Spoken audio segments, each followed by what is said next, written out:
시청자 여러분 안녕하십니까? 출발 성공 투자 박민영입니다. 안녕하세요. 김수정입니다. 간밤 또 FOMC가 끝이 나면서 기준금리를 연준에서 한 차례 더 인상을 했습니다. 9월에는 일단 인상이 될 수도 동결이 될 수도 있다라는 그 가능성을 좀 시사를 했죠. 그리고 어제 국내 시장에 대해서 또 이야기할 게 많은 하루가 되지 않을까 싶습니다. 네. 많은 분들께서 정말 깜짝 놀랐을 것 같은데요. 어제는 2차 전지 종목을 들고 있던 다른 종목을 들고 있던 투자를 하고 있는 분들이라면 굉장히 당혹스러운 하루였던 것 같습니다. 저도 장중 내내 시세를 보면서 가슴이 좀 벌렁벌렁 뛰더라고요. 좀 차분한 마음을 갖고 앞으로는 어떻게 바라봐야 될 것인가에 좀 초점을 맞춰서 전략 챙겨보도록 하겠습니다. 다시 보기 싫은 어제 장 복귀부터 같이 열어보시죠.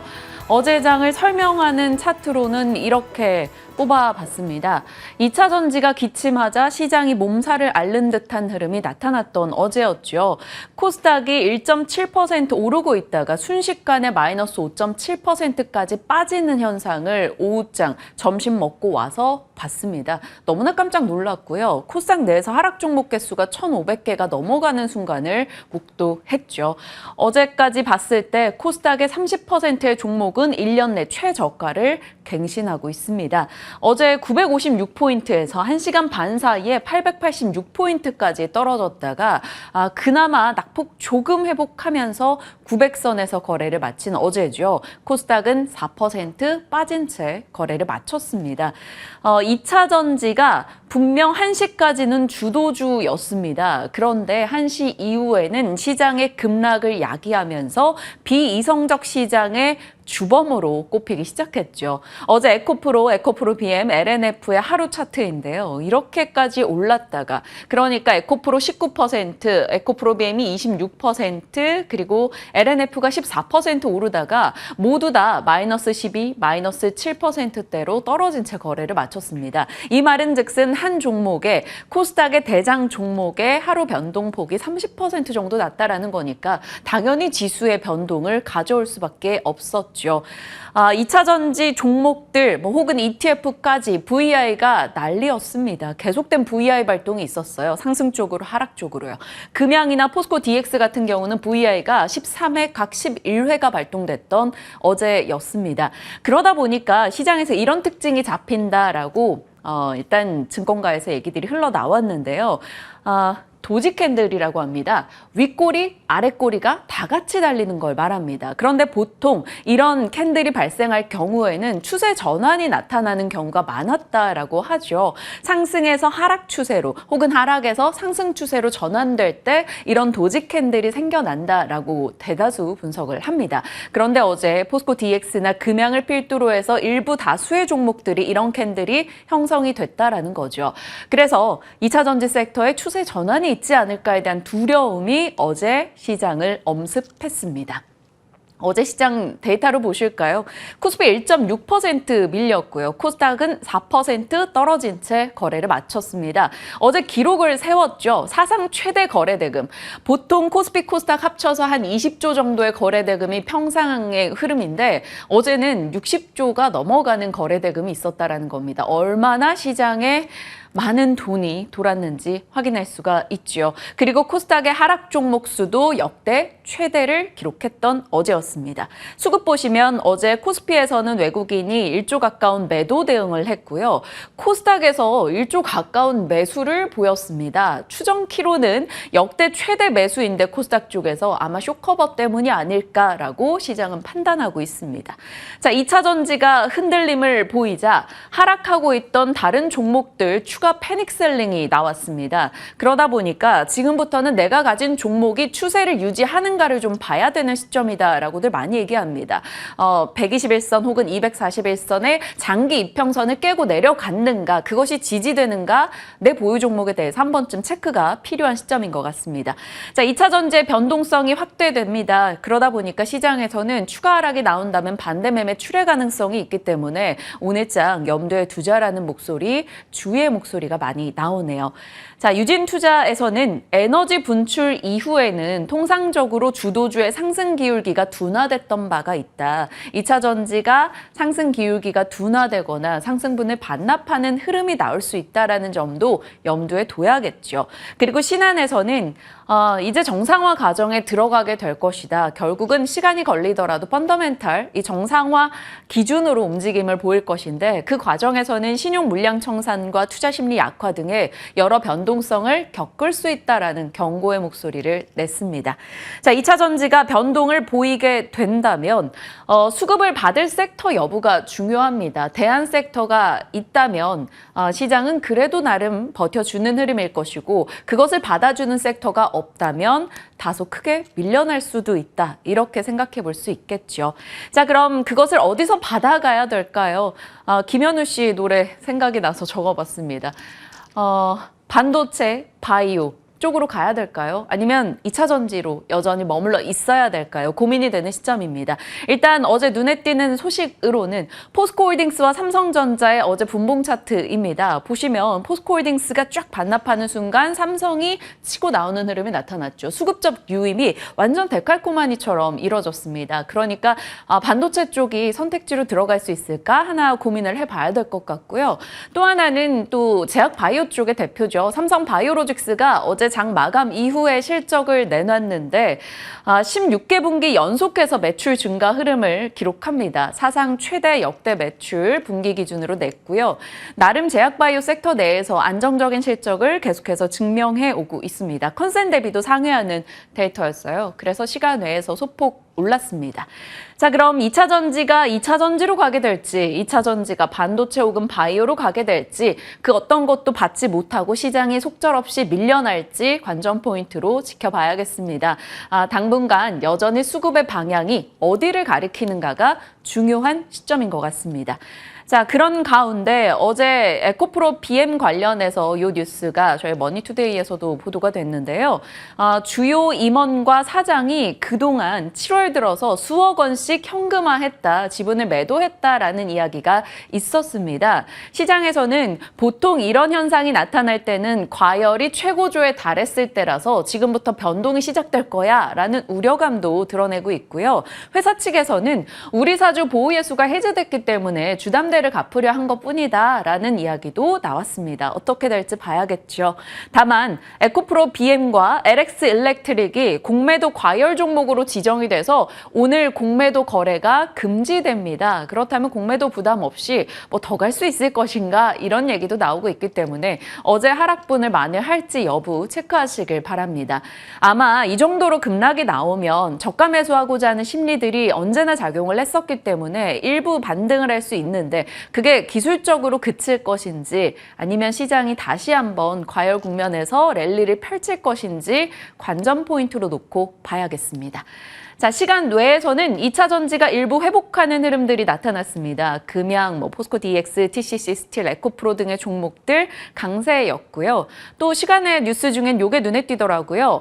영국 넥세온과 OCI 측이 실리콘 음극재 소재 모노실란 계약을 체결했다라는 공시가 있었습니다.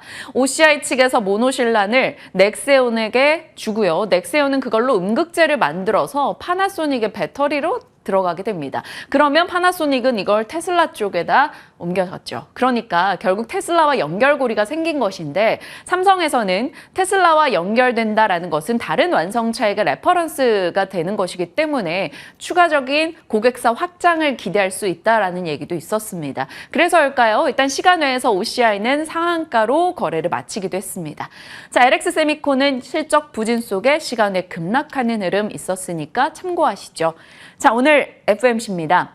FOMC는 결국 25bp 만장일치로 금리 인상 소식이 들려왔어요. 이제 22년 만에 가장 높은 금리였고요. 성명서는 지난 FOMC 대비해서 크게 달라진 바가 없었습니다. 하나 바뀌었다라고 볼 수 있겠는데 경제 성장의 전망에 대해서 올려잡았어요. 완만한에서 보통으로. 그러면서 역시 경기에 대해서는 걱정할 바가 없다라는 분위기가 형성이 됐죠. 이번 제롬 파월 의장의 기자회견에서는 FOMC 결정 9월 달 대응할 거 안 했다. 데이터 보면서 대응하겠다라고 했습니다. 기존에 나왔던 얘기죠. 이제 그럼 9월 FOMC 이전에는 고용보고서 2번, 물가 데이터 2번, 그리고 8월 잭슨홀 연설이 있습니다. 거기서 어떤 얘기가 나오는지 봐야 되겠고요. 그 뒤로는 다 같은 얘기였습니다. 2% 인플레 목표 달성 여전히 갈 길 멀었다. 그리고 더 이상 경기 침체 예상 안 한다라고 코멘트했는데 이게 긍정적으로 보면 경기 침체 없어라고 볼 수 있고 좀 부정적으로 해석을 해본다면 경기 침체 예상 안 해? 그러니까 침체가 오던 말던 일단 긴축은 할 거야. 이렇게 해석할 수 있다라는 시각도 있습니다. 참고하시고요. 자, 그리고 시장이 살짝 탄력이 떨어졌던 순간이 있었는데 그때 나온 멘트가 이겁니다. 2025년까지 인플레 목표치로 내려오지 않을 것. 생각보다 2025년이면 좀 길지 않습니까? 그러니까 고금리가 꽤 오래 유지되겠구나라는 우려감이 살짝 반영되면서 이 순간에 지수 탄력이 떨어지기도 했습니다. 자, 이런 내용을 소화하면서 3대 지수는 보합권에서 거래를 마쳤습니다. 다우는 정말 하락하는 법을 잊었다라고 볼 수 있겠어요. 13거래일 연속해서 상승입니다. 0.2% 오늘 추가 상승 나타냈고요. 만장일치 25bp 그리고 제롬 파월 의장은 매둘기 정도 약간 매파 섞였는데 여전히 뭐 보면서 하자라는 비둘기도 있었다라는 겁니다. 그래서 금리 달러 내려갔고요. 증시가 나름 조금 회복하는 흐름으로 거래를 마쳤죠. 그리고 눈에 띄는 건 시간 외에서 메타가 호실적을 내놨습니다. 그래서 미국 경기가 견고한 것인가에 좀 더 힘을 실어줬고요. 필라델피아 반도체 지수가 1.5% 정도 빠졌습니다. 텍사스 인스트루먼트가 이제 가이던스를 좀 부진하게 내놓으면서 주가가 많이 빠진 영향이죠. 텍사스 인스트루먼트 덕분에 때문에겠죠. 반도체는 하락했고요. 다만 랩리서치는 시간외에서 좋은 실적 내놓으면서 상승으로 돌렸습니다. 그리고 전기차 쪽은 테슬라를 제외하고 모두 다 강세를 기록한 점 눈에 띄었고요. 빅테크 차별화 움직임도 확인이 됐습니다. 자, 마이크론이 이제 HBM3 신제품 얘기가 나오면서 주가가 올랐고요. 샤오펑은 폭스바겐의 엄청난 투자 소식에 26%나 폭등하기도 했습니다. 그리고 보잉은 737 생산 증가 소식에 주가가 올라서기도 했네요. 눈에 띄는 특징주들 살펴봤고요. 좀 더 자세히 시세적으로 가보죠. 마이크론이 HBM3 신제품 소식에 올라섰고 다른 반도체주는 같이 좀 빠지는 모습이 나타났습니다. 텍사스 인스트루먼트 이슈가 있었기 때문에 영향을 좀 받았네요. 브로드컴, AMD, 엔비디아 하락했고요. 눈에 띄는 하락 보였던 섹터가 태양광입니다. 대형주 인페이즈가 3% 넘게 그리고 선파워가 무려 15%나 급락하기도 했고요. 전기차 쪽은 괜찮았죠. 샤오펑, 니콜라, 니오 모두 다 강한 상승 으로 치고 올라왔습니다. 테슬라만 약보합권에 거래 마쳤네요. 이 분위기가 고스란히 이렇게 반영이 됐습니다.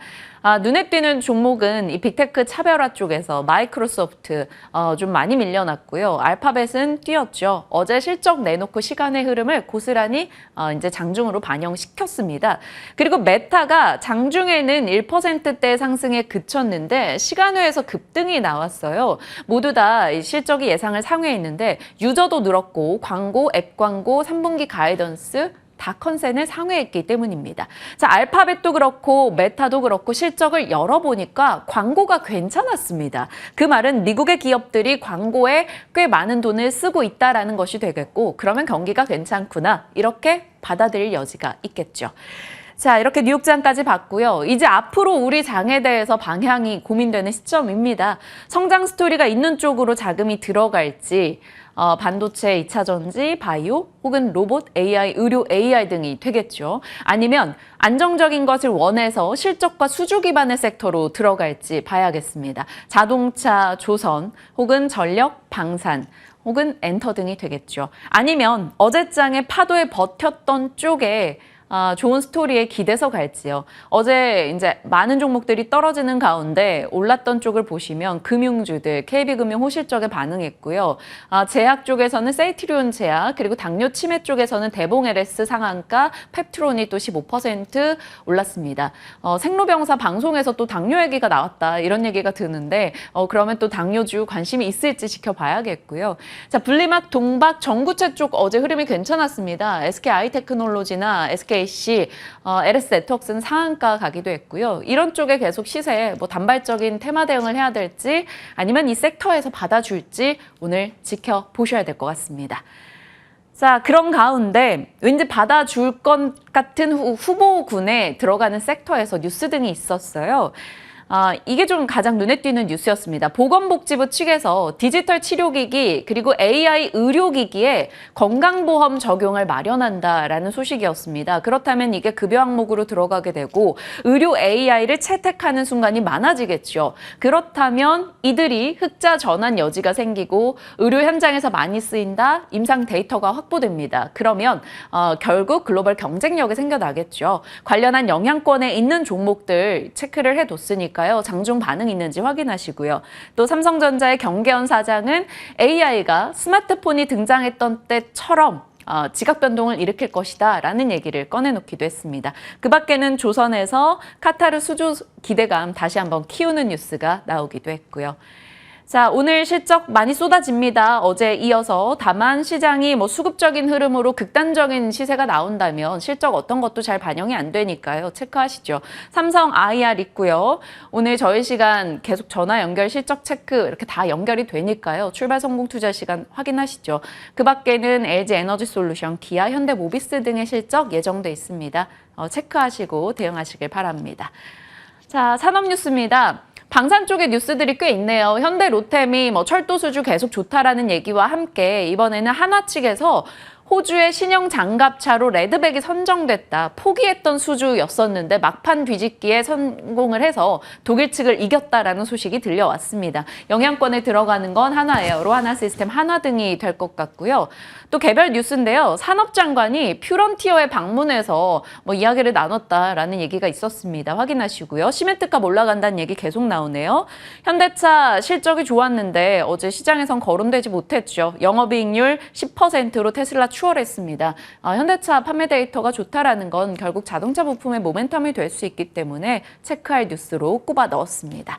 자, 이제 실적 쪽에 초점을 맞춰볼게요. 오늘도 어제도 이렇게 실적들이 많이 쏟아질 예정인데 어떤 쪽에 초점 맞추시나요? 네, 대형주들의 실적 발표가 또 계속해서 이어지는 만큼 그 부분들 좀 정리를 해봤습니다. 먼저 삼성전자는 7월 초에 잠정 실적을 냈는데요. 시장의 예상이 상당히 안 좋았는데 그거 대비해서 굉장히 양호하게 나왔죠. 오늘은 확정 실적이 나올 예정이고요. IR도 가집니다. 그래서 일단 잠정 실적이 매출이 60조 원, 영업이익 같은 경우 특히나 2천억 원 정도로 증권가에서 예상하고 있었는데 그보다 훨씬 더 잘 나왔습니다. 물론 오늘 확정 실적이 어떻게 나올지도 중요하겠고 앞으로 향후의 가이던스도 좀 주목할 필요가 있을 것 같습니다. 우선은 삼성전자 쪽에서 이 반도체 사업을 담당하고 있고 영업이익에서 60에서 70% 정도의 비중을 차지하고 있는 게 바로 DS 부문이 될 텐데요. 여기서만 3에서 4조 원대 적자가 좀 예상되는 상황입니다. 하지만 지금 메모리 적자 폭을 축소할 것으로 전망이 되고 있는데요. 워낙에 AI 반도체 수요가 늘어나다 보니까 이 고부가 가치를 지니고 있는 DDR5라던가 HBM의 판매가 늘어나면서 여기에 따라서 D램의 출하량이 증가하고요. 가격의 하락폭을 어느 정도 축소할 것으로 기대가 되고 있습니다. 그리고 최대 관심사, 오늘 IR에서 가장 많은 질의가 나올 것으로 예상되는 건 바로 이 두 가지가 되겠죠. 그래서 메모리 업황이 언제 반등하는지, 삼성전자의 반도체 사업은 도대체 언제 흑자 전환하는지 그 부분이 최대 관심사가 될 것 같습니다. 자, 그렇다면 IR, 이 컨퍼런스 콜에서 우리가 봐야 할 관전 포인트는 뭐가 될까요? 우선은 세 가지 키워드로 반등 시그널을 좀 찾아볼 수가 있겠죠. 메모리 가격의 반등 가능성이 될 테고 앞서 체크해봤던 HBM이나 DDR5 같은 고부가 제품의 비중이 늘어나고 있다는 부분도 주목할 필요가 있을 것 같습니다. 그리고 역시나 지금 삼성전자 쪽에서는 파운드리 사업에도 계속해서 투자를 하고 있는 상황이기 때문에 파운드리의 성장성도 주목할 필요가 있겠죠. 컨퍼런스 콜에서 가장 중요한 것은 바로 추가 감산에 대해서 언급이 나오는지 이 부분이 되겠습니다. 지난 4월에 삼성전자는 이미 의미 있는 수준까지 메모리 생산량에 하향 조정을 하고 있다라고 얘기하면서 업계의 감산에 좀 동참하는 모습을 나타냈었죠. 우선 어제 SK하이닉스가 먼저 이 실적을 내면서 IR을 가졌습니다. 여기서 D램에 비해서 낸드의 재고 감소 속도가 좀 더디기 때문에 이 부분에 있어 있어서 제품 감산 규모를 5에서 10% 정도 늘리겠다라는 이야기를 했거든요. 오늘 삼성전자 어떤 얘기할지 좀 기대가 됩니다. 우선 증권가에서는 하반기부터는 3분기부터는 확실하게 감산의 효과가 본격적으로 이루어지면서 재고 수준이 좀 감소하면서 반도체 업황도 개선될 것이다라는 이야기를 내놓고 있습니다. 자, 그러면 잠깐 얘기를 드리긴 했는데 SK하이닉스는 어제 어떤 얘기를 했는지 좀 정리해봤습니다. 먼저 어제 실적이 나온 걸 봤을 때는 매출 같은 경우 전년 동기 대비해서 47% 정도 감소했고요. 영업이익도 전 분기에 이어서 적자를 지속했습니다. 전년 동기 대비해서는 적자로 돌아선 거죠. 영업 손실만 보더라도 이게 지금 영업 손실이거든요. 영업 손실만 보더라도 2조 8,800억 원을 기록하는 모습을 보였습니다. 컨퍼런스 콜의 내용을 좀 간단하게 정리를 해볼게요. 메모리 반도체 시장이 1분기를 저점으로 해서 회복 국면에 들어갔다라는 얘기를 했습니다. 메모리 수요가 2분기부터는 회복세를 나타내기는 했지만 그래도 작년 하반기부터 해서 계속해서 높아진 재고 수준을 정상화하는 데에는 좀 부족하다라는 이야기를 했고요. 앞서 얘기 드렸듯이 낸드는 디램에 비해서 재고 수준이 높은데 수익성은 낮습니다. 그렇기 때문에 기존의 낸드의 감산 규모를 5에서 10% 정도 늘리겠다라고 밝히기도 했습니다. 하지만 여전히 HBM 쪽에 있어서는 업계 1위를 기록하고 있기 때문에 시장의 경쟁력을 다시 한번 자신감 있게 드러내기도 했습니다. 이베스트 투자증권 비롯해서 여러 증권가에서 SK하이닉스에 대해서 리포트가 나왔는데요. 여기서 좀 인상 깊은 말이 있었어요. 아름다운 장미에는 가시가 있다라는 건데 아무리 HBM 쪽에서 시장에서 이제 우위를 점하고 있지만 여기서도 리스크는 있다라는 게 되겠습니다. 지금 2분기에 매출을 봤을 때 HBM을 포함해서 그래픽 디램의 비중이 20%를 넘어섰습니다. 하지만 여전히 지금 DDR4나 낸드의 재고가 높은 수준이기 때문에 여기에 대한 걱정도 필요할 거고요. 부채가 늘어나고 있고 현금 흐름에 대한 우려도 있을 겁니다. 그래서 이번에 추가 감산폭의 확대 의미가 굉장히 중요하겠다라는 얘기를 했고요. 오늘 삼성전자에서 IR에서 이 얘기가 나온다면 또 업황에 대한 개선 기대감도 나타날 수가 있겠죠. 오늘 IR 굉장히 중요할 것 같습니다. 자, 이번에는 현대차입니다. 앞서 얘기해 주셨지만 어제 또 역대 최대 실적을 냈음에도 불구하고 시장의 상황 때문인지 그렇게 주목을 받지는 못했습니다. 우선 2분기 실적 보시면 매출은 42조 원을 기록했고요. 영업이익은 4조 원을 넘어섰습니다. 전년 동기 대비해서 42%나 증가했어요. 이게 분기로 봤을 때도 최대 실적이지만 상반기, 반기로 봤을 때도 최대 실적을 경신했습니다. 매출은 80조 원, 영업이익은 7조 8천억 원을 기록했습니다. 글로벌 판매량이 크게 늘어났어요. 105만 대 이상을 기록했고요. 아무래도 반도체, 차량용 반도체 쪽에서 수급이 좀 개선이 되는 그런 모습이 나타나면서 생산량도 늘어났고 대기 수요가 유지됐습니다. 내수 판매 같은 경우에도 긍정적이었죠. 7세대 신형 그랜저, 신형 코나의 판매가 본격화됐고요. SUV라던가 좀 비싼 차들이 잘 팔렸다라고 볼 수가 있겠습니다. 거기다가 해외 판매 효과도 컸어요. 이 아이오닉 6가 본격적으로 판매가 되면서 미국에서 전기차 판매량이 전년 동기 대비해서 134%나 늘어났습니다. 그런 상황에서 친환경차의 판매가 많이 늘어나고 아무래도 가격이 비싼 차들인데 환율 효과까지 가져가면서 IRA 법안에 대한 우려까지 좀 어느 정도 상쇄하는 모습을 보여줬습니다. 네, 현대차가 지금 보시는 것처럼 작년 4분기부터 3개 분기 연속으로 최대 영업이익을 기록하고 있습니다. 지난 3분기에는 1조 원 정도였는데 그 영업이익이 지난 4분기부터 3조 원을 넘어섰고 이번에 처음으로 4조 원을 돌파한 거죠. 특히나 영업이익률이 10%를 달성했습니다. 이게 2013년 2분기에 처음 달성을 했었고요. 그때 이후로 10년 만에 두 자릿수를 다시 보게 된 겁니다. 지금 연간으로 봤을 때 영업이익의 전망치가 10조 원에서 최대 14조 원까지 전망되고 있고요. 기아와 합산을 한다면 20조 원을 달성할 수 있다라는 이야기도 나오고 있습니다. 거기다가 올 초에 제시했던 이 연간 실적 가이던스도 올려잡았어요. 매출액 성장률은 기존 대비해서 늘려서 14에서 15%로 영업이익의 성장률도 8에서 9%까지 올렸습니다.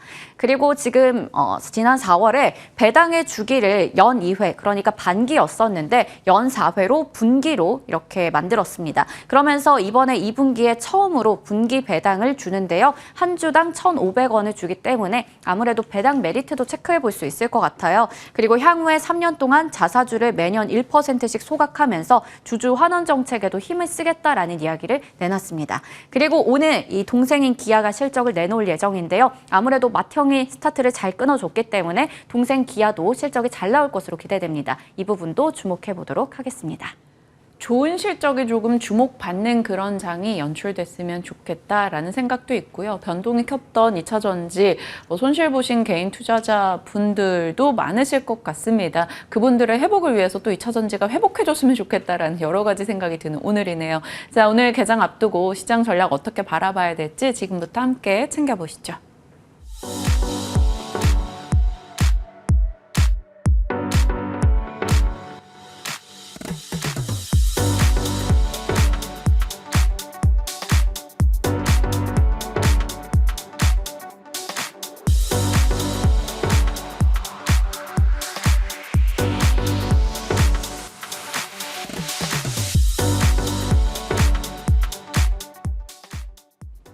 시장에 대한 전략 진만쌤과 함께합니다. 어서 오세요. 네, 안녕하세요. 네, 목요일이 항상 증시 난이도가 좀 높아요. FOMC 얘기도 많고 물가 얘기도 많고 또 금요일 전에 변동도 크고 이래서 어제도 그랬습니다. 수요일에 변동이 큰 상황에서 오늘장 개장 앞두고 있는 상황이다 보니까 전략이 좀 필요할 것 같은데 2차 전지 얘기는 조금 이따가 하고요. 일단은 FOMC 얘기부터 먼저 하겠습니다. FOMC는 뭐 사실 시장에서 그렇게 궁금해하지 않았던 것 같아요. 예상했던 대로 25bp였고요. 크게 우리 시장에 영향을 줄 것 같진 않습니다. 그래도 전략은 챙겨보죠. 네, 작년이었으면 이제 3시에 일어나서 어제 FOMC를 매번 시청을 했었어요. 근데 요즘은 저도 이제 그냥 결과만 조금 지켜보고 있습니다. 어제 크게 다를 게 없고요. 이제 사실 이제 변동성보다는 일단 이미 사전에 나와 있었던 부분들에 대해서 거의 그냥 얘기하는 정도고요. 이제 파월 의장의 인터뷰가 훨씬 더 중요했는데 제가 중요한 포인트라고 말씀드렸던 부분들은 금리 인하에 대한 이야기를 하느냐 안 하느냐였었는데 결국에는 오늘 일단 올해는 없을 것 같다라고 얘기를 했기 때문에 또 한 고비를 넘겼고 한두 달의 시간은 조금 더 번 것 같습니다. 경제가 생각보다 괜찮기 때문에 추가적인 금리 인상도 가능한 부분들이 있기 때문에 지금은 오히려 금리 인하 시기를 이렇게 금리 인하 시기 연말에 할 수도 있다라고 했었으면 어제 낙폭이 정말 엄청나게 컸었을 겁니다. 근데 경제가 견고하기 때문에 일단은 열어두고 금리 동결도 금리 인상도 여전히 열어두고 있고 시장의 분위기에 맞춰서 대응하겠다라는 이제 똑같은 이야기를 계속 이제 몇 달째 반복을 하지만 네. 그 반복이 되는 부분들이 지금 시장에는 충분히 우호적이다라는 좀 생각이 들고요. 국내 시장은 사실 이런 부분들에 대해서 다행히 낙폭을 줄일 수 있을 만한 기회를 얻었지만 지금 수급 고임 현상이 너무나 지금 극심화된 상황입니다. 어제 다들 아실 거예요. 이제 오전까지도 사실 시장의 난이도는 근 3, 4일 내에 정말로 어려웠고요. 사실 네. 코로나 때보다 훨씬 더 이제 어려운 그런 시장 난이도였었는데 한 1시 정도를 기점으로 해서 이제 뭐 2차 전지 쪽 투매가 엄청나게 나오면서 시장을 완전히 이제 뭐 플러스 1%였다 5%까지 가는 이제 그런 엄청난 이제 혼선이 있었었는데 이런 부분들이 아무래도 이제 시장을 여태까지 끌어올렸던 게 좀 이제 제가 여태까지 말했던 부분이죠. 분명히 시장 자체가 올라가는 부분들이 있었는데 이제 좋게 올라간다라기보다는 조금 이제 부실공사로 여태까지 올라갔었는데 그게 좀 무너졌다라는 부분들이 조금 안타까웠고요. 이제 아마 어제 오전에는 좀 이제 애매한 이제 종목들을 이제 손절하고 2차 전지로 넘어가신 분들이 꽤나 많았었는데 이게 또 투매가 나오다 보니까 아무래도 이제 하루 이틀 만약에 오늘 또 추가적인 하락이 있을 경우에 반대 매매도 좀 걱정을 네. 해야 되는 게 최근에 또 신용융자가 많이 올랐고요. 제가 경고에서 20조 원을 넘었었던 부분들이 있기 때문에 이게 폭탄으로 좀 작용을 해서 아무래도 이제 오늘마저 하락이 나오게 될 경우에 이제 금요일부터 해서 수급 고임 현상이 며칠 지속이 될 것으로 예상이 되고 그 파급력이 꽤나 클 것으로 좀 예상이 됩니다. 아무래도 좀 2차 전지 쪽에서 이제 신용융자가 많이 늘었던 부분들이 있기 때문에 조심 좀 하셨으면 좋을 것 같고 일단은 전반적으로 오늘이 좀 기회인 것 같습니다. 이제 누구에게는 이제 아픔일 수도 있겠지만 좋은 종목이었었는데 이런 수급 고임 혹은 거래량 없었던 상황으로 마이너스 5%, 마이너스 8% 이상 종목들이 어제 속출을 했는데 좋은 종목들은 하나의 기회가 될 수 있습니다. 그래서 제가 현금 확보를 이제 그래도 조금씩 얘기해 드렸었던 부분들이 이런 현상이 있었을 때 여러분들이 이제 공격을 하실 수 있을 만한 그런 자본금으로 쓰시라고 이렇게 얘기했던 부분들이기 때문에 내가 평상시에 사고 싶었던 종목들이 있었는데 비싸서 못 사거나 이제 그런 부분들이 있었으면 이번 기회에 한 번 정도 잡아보시는 것도 좋을 것 같고요. 내 종목들의 신용융자도 한 번 정도 체크를 하시면서 적극적으로 대응을 하실 때가 된 것 같습니다. 이제 시장에 대해서 밀릴 수는 있겠습니다만 지금은 이제 당장의 수익보다는 8월을 준비하는 그런 시간으로 삼아 보시면은 분명히 기회가 되실 수도 있다라는 말씀으로 정리해드리도록 하겠습니다. 이게 사실 현금 비중이 어느 정도 확보가 된 분들은 이런 장에서 대응이 될 텐데 어제 오전에 다른 거 손절하고 2차 전지에 합류하신 분들은 와, 진짜 심정적으로 너무 처참할 것 같거든요. 일부 뭐 종토방 같은 데 돌아다녀 보면 그런 인증도 있어요. 오늘 합류했는데 이러면서 손실 얼마 뭐 이런 거 보면 제가 마음이 꽉 막히더라고요. 그런 분들은 어떻게 해야 돼요? 2차 전지에 일부 몰려서 지금 물려있는 분들.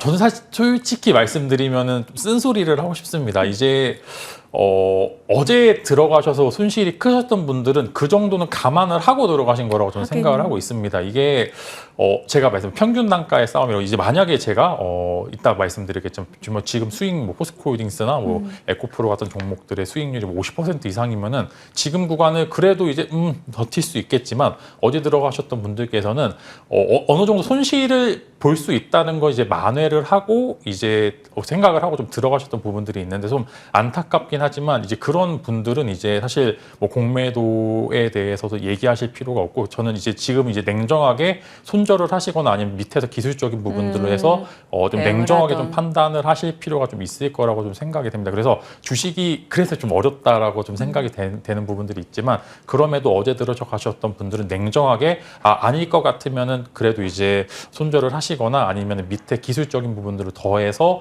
이제 가미를 해서 이제 추가 매수를 통해서 조금 더 긍정적인 평균 단가를 만들게 놓는다면 한 번 정도 기회는 올 것으로 생각이 되지만 네. 어제 들어가셨던 분들은 좀 반성을 하시길 좀 바라겠고요. 네. 이제 조금 보수적으로 어려운 시장이 이미 맞기 때문에 너무 환희보다는 이제는 좀 냉정하게 시장에 대해서 판단할 필요가 있다라고 생각합니다. 비관을 가질 필요도 없지만 시장에 대해서 지나친 낙관도 지금은 일단 좀 피해야 되는 시점이 아닐까 싶습니다. 말씀 주신 대로 냉정한 시각, 또 나름의 내 자리를 지키는 시각을 유지해야 되지 않을까 싶어요. 뭐 평단 싸움이라고 말씀 주셨는데 정말 밑자락에서 좋은 가격에 사신 분들이라면 사실 어제 변동도 그렇게까지 고민되진 않으실 겁니다. 자, 이제 다음은 2차 전지의 좀 더 세세한 전략은 잠시 후에 가져보도록 하겠고요.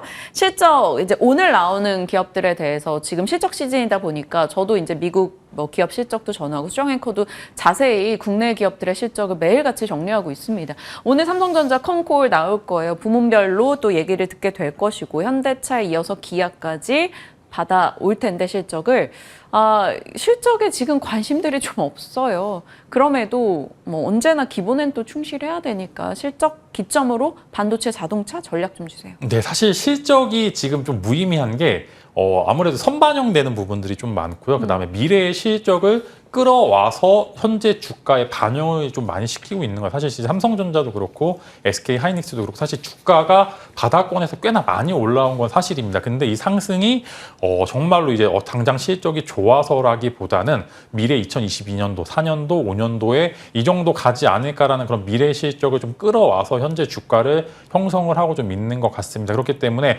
사실 실적이 지금 당장 얼마가 나오느냐보다는 컨퍼런스 콜에서 미래의 실적이 얼마만큼 되는지 우리의 미래 먹거리가 얼마나 되는지 보여주느냐가 현재 굉장히 중요한 시장의 포인트 중에 하나라고 말씀을 드리겠는데 일단은 삼성전자는 진짜 대외적으로 다 좋아 보입니다. 일단은 원래 안 좋았었던 스마트폰 쪽에서 지금 이제 폴더블 쪽이 꽤나 흥행을 많이 하면서 여태까지 이제 조립 고개를 잘 넘겼던 이제 그런 중요한 포인트 중에 하나고요. 또 가전 쪽도 얼마든지 바닥권에 있기 때문에 올라올 수 있을 만한 포인트. 반도체가 지금 워낙 겨울을 지나가고 이제 봄을 맞기 직전의 모습이기 때문에 사실 컴포넌스콜에서 이제 시장을 엄청나게 뒤바꿀 만한 그런 요소는 없을 거라고 좀 생각이 됩니다. 즉 이제 컴포넌스콜을 바탕으로 주가가 3~4% 이상의 등락을 가져가긴 조금 어려울 것이라는 말씀을 드리겠고요. 일단은 이제 삼성전자 같은 경우는 HBM 반도체 쪽에서 우리가 얼마만큼 하겠다라고 보여주게 된다라고 하면 조금 더 주가 탄력성이 있을 것으로 전망이 되지만 이런 부분들도 어느 정도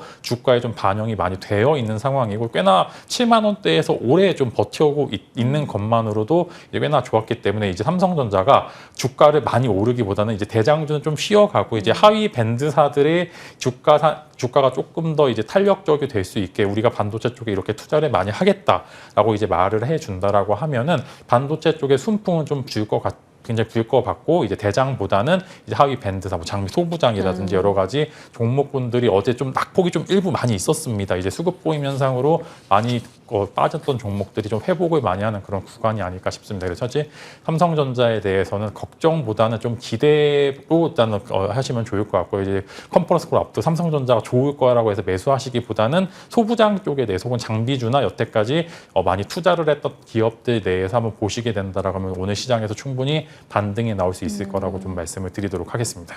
네, 알겠습니다. 시장에 대한 그리고 실적을 앞둔 기업들에 대한 각 섹터별 전략까지 저희가 들어봤고요. 이제 2차 전지 대응으로 좀 가보겠습니다. 에코프로 그룹주, 포스코 그룹주 그 외 2차 전지 뭐 종목들에 대해서 전략 주신다고요? 네, 자 일단은 뭐 데이터 이제는 이제 이제 여러 가지 가설 말고요. 이제 데이터 수치로 좀 냉정하게 좀 이제 말씀을 드리면은 두 이제 부류가 좀 다릅니다. 이제 에코프로 그룹주와 이제 포스코 그룹주들의 현재 상황이 조금 다르게 보이고 있는데요. 일단 에코프로 그룹주 먼저 말씀을 드리면은 대차 체결량과 그 즉 이제 공매도 잔고와 이제 신규 공매도를 좀 비교를 했었을 때 사실상 에코프로 그룹주들은 지금 쇼커버가 나오고 있는 상황입니다. 그렇기 때문에 대차 잔고가 많이 줄고 있는 상황이고요.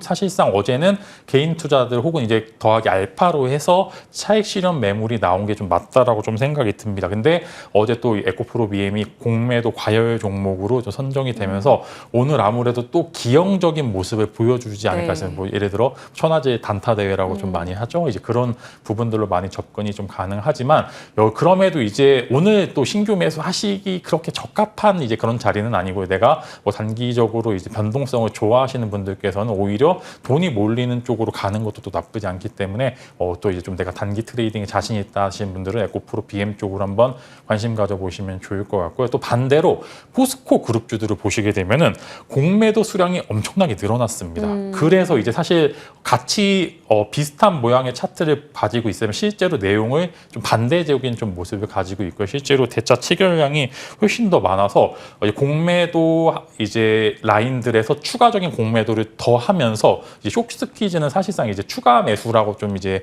생각을 하시면 좋을 것 같은데 이제 양쪽을 좀 같이 하는 모습들을 보여주고 있고 오늘도 마찬가지로 포스코 그룹주들이 또 기형적인 모습을 여전히 뽐낼 수도 있습니다. 그래서 마찬가지로 돈이 몰리는 쪽에 몰린다고 이제 단기 트레이딩하기 굉장히 좋고 어제 만약에 장대 음봉으로 마감을 했으면 사실상 오늘도 추가적인 하락이 있을 것으로 예상이 되는데 또 어제 또 반발 매수대가 또 꽤나 많이 나와서 또 적당한 구간에서 마무리가 되었기 때문에 여전히 매력적인 구간이긴 합니다만 양쪽의 온도차가 조금 더 다르고요. 사실상 지금 구간에서는 포스코 쪽이 오히려 이제 공매도 잔고가 훨씬 더 많기 때문에 주가 탄력성은 조금 더 탄력적으로 나타날 수도 있다는 점 이제 생각을 해보시면 좋을 것 같습니다. 그래서 전반적으로 신용잔고도 그렇고 최근에 많이 2차 전지 쪽에서 신용잔고가 많이 늘었기 때문에 이런 부분들이 어제 차익 실현 매물이 나왔을 때 여지없이 조금 무너지는 모습들을 많이 보여주고 있습니다. 그래서 지금 현재는 냉정하게 좀 판단을 해야 되는데 이 양쪽 둘 포스코 그룹주와 에코프로 그룹주들이 빠졌을 때 그 밑에 있던 하위권 2차 전지 업종들이 과연 버틸 수 있는지 이제 그런 부분들을 한번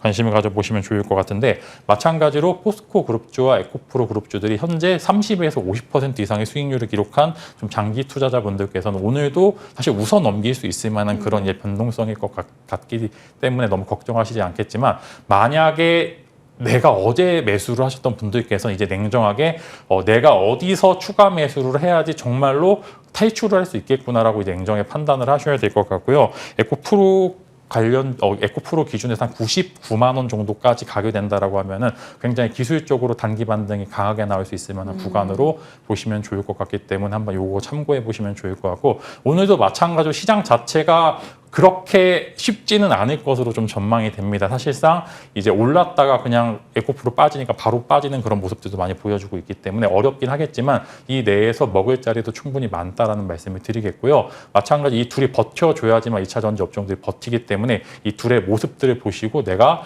갖고 있는 종목들에 대해서 한번 대응을 해보시는 게 좋다라는 말씀 드리면서 저는 여전히 긍정적으로 지켜봅니다. 그러나 평균 단가의 싸움은 여러분들이 꼭 잘 해내시면서 시장 대응해 보시길 바라겠습니다.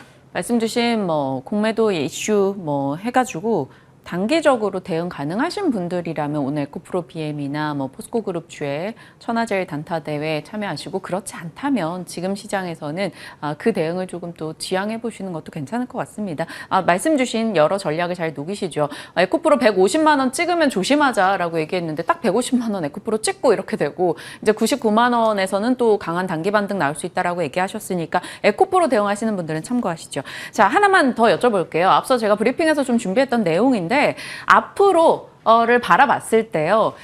지금 진만쌤은 어느 쪽으로 자금이 좀 그래도 후보군으로 넣어놓을 수 있을지 궁금합니다. 저 방산 쪽도 뉴스들이 꽤 나오고 있고요. 의료 AI도 이제 건보 적용 뉴스가 있어가지고 기대되는데 간략하게 한 줄만 주세요. 저는 AI와 자동차가 조금 괜찮아 보이는데, 사실 자동차. 이제 그 자동차 2차 전지까지 세계 반도체는 조금 쉬어갈 수도 있다라고 좀 생각이 좀 들고 있고, 일단 자동차 아까 이제 말씀드린 게 현대차가 워낙 이제 매 분기 실적이 이렇게 잘 나오는데 매 증명을 하고 있는데도 좀 주가가 안 가고 있는데, 또 의외로 이제 거래량이 딱 터지면서 올라갈 수 있을 만한 부분들이 많기 때문에 일단 자동차 먼저 조금 보시면 좋을 것 같고요. AI 쪽 마찬가지로 되게 잘 찝어주셨는데, 어제 AI 쪽이 좀 낙폭이 좀 있었습니다. 아무래도 이제 단기 좀 과열 구간에 있는 종목들도 많아서 좀 하락폭이 깊긴 했었는데 네. 분명히 반등 나올 요소가 많아요. 지금 그래서 신선한 재료 있잖아요. 이제 당장 내일 올라갈 수 있을 만한 신선한 재료 위주로 보시는 게 좋을 것 같고요. 그게 의료 AI라든지 자동차 같은 섹터군들은 충분히 매력적이고 단기 반등도 충분히 가능하니까 그쪽에서 한번 이제 차세대 먹을거리는 찾아보시는 게 좋을 것 같습니다. 네, 알겠습니다. 시장에 대한 이야기 두루두루 살폈네요. 진만쌤과 함께했습니다. 고맙습니다.